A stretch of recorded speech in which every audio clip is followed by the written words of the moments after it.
melawai.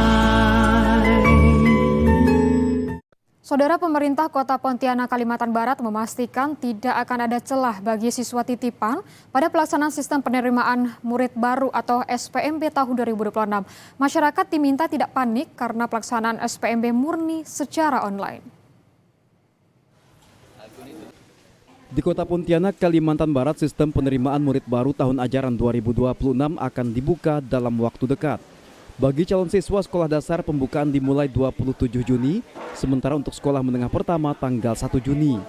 Wakil Wali Kota Pontianak Bahasan memastikan tidak ada lagi celah bagi murid titipan saat pelaksanaan SPMB. Karena itu masyarakat diimbau tidak panik dan memahami prosedur persyaratan ketika melakukan pendaftaran. Bahwa kita berkomitmen bahwa aturan yang telah dibuat kesepakatan bersama ini benar-benar kita laksanakan sesuai prosedur itu. Dan untuk menampik persoalan masyarakat masih ada yang tanda kutip seolah-olah dalam penerimaan ini terjadi kesulitan, kami akan pastikan itu tidak terjadi karena semuanya menggunakan sistem dan cuman memang perlu kita galakkan yang namanya sosialisasi. Selain akan gencar melakukan sosialisasi, Dinas Pendidikan dan Kebudayaan Kota Pontianak juga tengah mempersiapkan perangkat server SPMB agar saat proses pendaftaran tidak terkendala.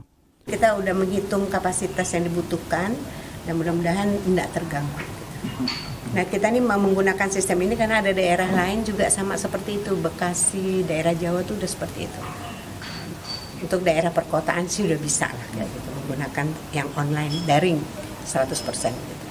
Sama seperti Jakarta. Iya, Jakarta juga seperti itu, bisa. Tahun ini daya tampung untuk tingkat SMP sebanyak 6.165 siswa dengan 28 sekolah negeri yang tersedia. Sedangkan sekolah dasar memiliki daya tampung bagi 6.687 siswa dengan jumlah satuan pendidikan yang disiapkan 113 SD. Dion Setiawan, Kompas TV, Pontianak, Kalimantan Barat.